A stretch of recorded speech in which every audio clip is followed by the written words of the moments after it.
인사는 한순간에 여러분이 쌓아올린 걸 무너뜨려버리기도 합니다. 그게 너무나 무섭고 너무나 중요한 거예요. 오로지 문서만 대표님과 조직을 지켜줄 겁니다.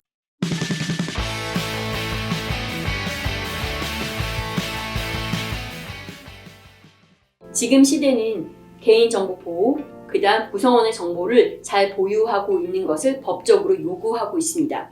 그렇기 때문에 여러분이 그런 데이터를 쌓아놓지 않으면 언제 이 사람이 입사했고 어떤 평가 결과로 해서 이만큼의 연봉이 인상되었고 어떠한 인사적인 징계들이 겹쳐갔고 어떤 이슈들이 있었는지에 대한 데이터, 시간이 그대로 기록되어진 것들이 있지 않는다면 여러분은 훨씬 더 불리한 입장에 서게 될 경우가 너무나 많아요.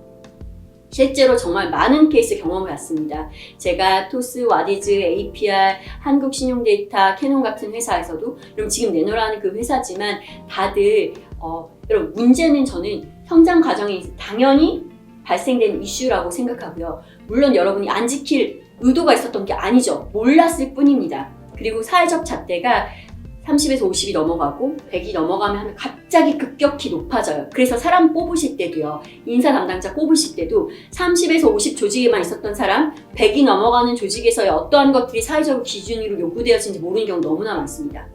네. 그리고 뭐 300 이상에만 있었던 사람들 어떠한 목표와 의도를 가지고 이게 어떻게 이 제도들이 만들어졌는지 모르는 경우가 많아요. 그래서 있었는데 없네? 여긴 안 해도 되네라고 생각하는 경우가 너무나 많습니다. 인사 행정이에요. 굉장히 전문적인 영역이거든요. 엑스퍼트 영역이라고 미국에 있는 그쵸? 데이빗 울리든 이렇게 인사적으로 유명하신 분들은 정확하게 표현하고 있어요. 그치만 우리는 이걸 연차가 낮은 주니어에게 맡겨버리거나 아니면 재무적으로 하시는 분들 그리고 그냥 급여 같이 하시는 분들에게 위임해버리는 경우가 많죠. 그래서 어느 날 갑자기 투자자가 니네 조직도 줘봐. 니네 상위 연봉자 리스트 싹 다 줘봐. 그 다음에 또 이제 사회적으로 감사 들어올 때 그런 자료들 달라고 하면 너무나 당황합니다. 근데 누가 불려간지 압니까? 바로 경영진 대표님들이 들어갑니다. 제가 한 10시간 취조 받아본 적도 있거든요.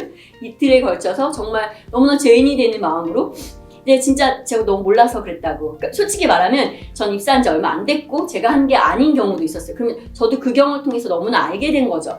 이런 것이 법적으로 요구되어지는구나. 외부 감사를 받든 내부 감사를 받든 또 사회적으로 요구되어지는 것. 또 이렇게 되면 투자 받기도 어려워지고 투자 받을 때도 자체적으로 이런 것들 많이 받고요. 여러분 상장하고 싶으시다면 상장할 때 이 기준도 넘지 못하면 어려움이 생길 겁니다. 그리고 근로감독관이 갑자기 닥쳐오기도 하죠. 그러니까 이건 불시에 회사의 인지도와 회사의 조직의 안정성에 크나큰 영향을 미칠 수 있는 부분이고요. 이 서류 하루아침에 준비할 수 없어요. 네, 저희가요. 인사 마스터 시트라고 해서 80여 종의 양식을 제공해 드리고 있습니다. 저희 컨설팅 이용하시는 분들에게요. 저희가 어떻게 더 대중화할 수 있을까 고민하고 있고요. 곧 여러분께 알려드릴 텐데요. 자, 근데 여기에 뭐가 들어가냐면요. 기본적인 인사 데이터 관리가 들어갑니다. 그 사람 이름부터 해가지고 그 사람 언제 입사했고 어디 주소가 있고 모든 그 사람에 대한 것, 이 회사 입사해서 모든 것들이 기록되어지는 것들이 필요하고 우리가 지금 어떠한 인사 제도를 갖고 있지, 누가 이걸 담당하고 있고 누가 파트너사와 연락하고 있지, 이 제도의 기준은 무엇이고 언제 지급되어지지 하는 것, 그리고 인건비에 대한 것 저희가 다 분석하게 합니다. 상위 4%, 상위 1%, 중간값, 그 다음에 하위 80%. 그냥 인건비 기준으로 그 사람의 역량값, 우리 회사가 안정적으로 조직 구성이 되고 있고 사업적인 성과가 내는지 분석이 돼야 되거든요. 그리고 미래 예측을 할 수 있고요. 예측 가능성을 갖는 거고 복리후생에 대한 것. 사람이 늘어감에 따라 복리후생에 대한 비가 급작스럽게 여러분이 상승한다고 느껴집니다. 아니거든요. 원래부터 예측할 수 있어야 되는 부분입니다. 한 사람당 분기에 어느 정도 복리후생비가 지용되는지, 그래서 우리가 한 사람을 채용할 때 어느 정도 비용이 되는지 제가 일반적으로 말씀드린 건 최소 1.75배의 그 사람의 인건비 대비 비용이 들어갑니다. 그리고 회사가 수익을 창출하려면 2.5배 발생되고 1.75는 그 사람 불렀는데 우리가 그 사람을 정규직으로 자리 앉히는 데 들어가는 비용인 거예요. 이 회사 자리에. 그게 내가 왜 이렇게 본능적으로 나오냐 다 아는 거죠. 회사 여러분 오피스 운영비, 그쵸? 노트북 지급하고 하는 시스템, 계정 같은 거 하는 거. 계정 새 나가는 경우 진짜 정말 많이 봤어요. 계정 그대로 쓰고 있습니다. 퇴사하는데도 그대로 쓰고 있고, 노트북도 분실되고 이런 경우도 많고요. 이런 모든 것들, 일하는 방법 우리 어떻게 하고 관련 법이 어떻게 되어 있는지가 한 시트에 잘 정렬되어 있냐고요. 이 각 항목에 대해서 갑자기 어느 날 자료가 요청이 들어옵니다. 그러면 인사팀 갑자기 그냥 마비되는 거예요.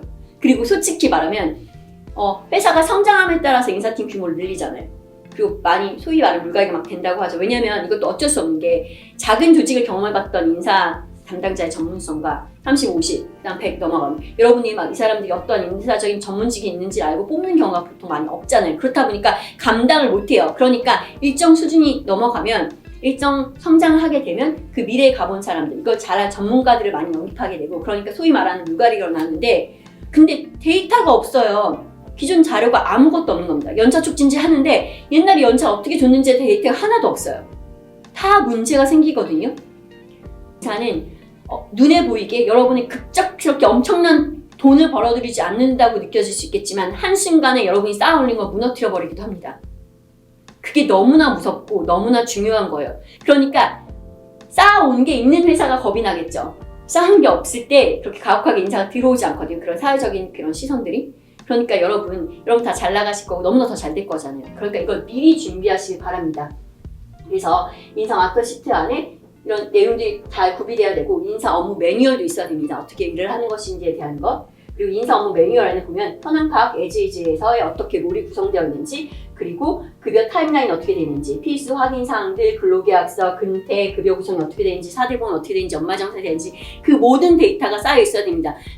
대표님이 잘할 필요 없어요. 그렇지만 인사하는 사람이 어떤 데이터를 갖고 있어야 되는지 알아야 되고 나 인사총괄한테 맡겼어. 인사팀장한테 맡겨. 이거 못하는 경우 너무나 많아요. 제가 진짜 많이 경험해 봤거든요. 이게 뻥뻥 뚫려 있었어요. 왜냐? 스타트업은 매일 사건 사고가 터지잖아요.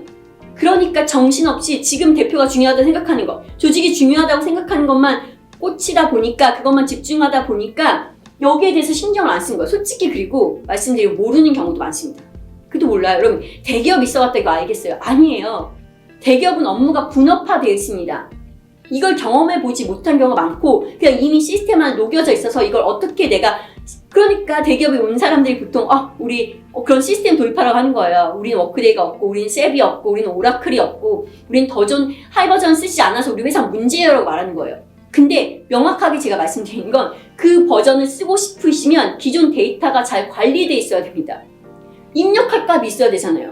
그럼 그 입력할 값을 데이터를 만들어내고 잘 구성해내는 힘이 인사행정 전문가가 되게 잘해야 되는 거고 여러분 이걸 잘하는 사람 꼭 같이 곁에 둬야 됩니다. 근데 우리나라가 참 미국은 인사가 굉장히 전문화된 분야로 인식되어 있고 거기에 대한 많은 학문적인 것들이 공유되어 있어요. 저희가 지금 막 열을 토하면서 이런 영상을 만드는 것도 한국의 인사 전문화 대중화를 위한 것입니다. 성격만 좋아서 인사팀을 하는 것이 아니라 사람을 좋아해서 하는 것이 아니라 인사가 조직의 성장을 견인하고 얼마나 제도적으로 안정감을 만들어주는지에 대해서 저희가 그것에 대한 기준이 되어주고 싶고 한국이 그래서 지배구조가 건전해지고 더 코리아 디스카운트가 없어지고 국제적 경쟁력을 높이기 위해 저희가 기여하기 위해서 일을 한다고 자부심을 갖고 있는데요. 그럴 때 이런 부분들 너무나 중요합니다. 전문의 영역이고 그럼 이거 잘할 수 있는 사람을 꼭 찾으셔야 되고 한국에 그런 사람이 부족하다면 저희가 있습니다. 저희가 이 분야에 대해서 여러분께 도움을 드릴 수 있으니까요. 거기 저희 찾아주시면 좋겠고 아니면 지금 설명드린 것에서도 우리 지금 한번 이런 데이터 한번 다 정리해볼까? 라는 생각을 꼭 가지셨으면 좋겠어요. 이게 급하게 일이 닥쳤을 때가 아니라 여러분 회사 잘 될 거잖아요. 잘 되지 않더라도 솔직히 말하면 근로기준법에 대한 기준들이 너무나 높아지고 있습니다. 사회적 기준이 너무나 높아지고 있어요. 구성원의 데이터 잘 관리하는 것, 고객에 대한 데이터 잘 관리하고 모든 것들을 체계화해내고 정리해내는 것들은 너무나 중요한 이슈이고 요구되어지는 사항입니다. 그래서 이런 것들을 꼭 잘 하시는 그런 멋진 대표님 그리고 안정적인 조직 되기를 진심으로 응원합니다.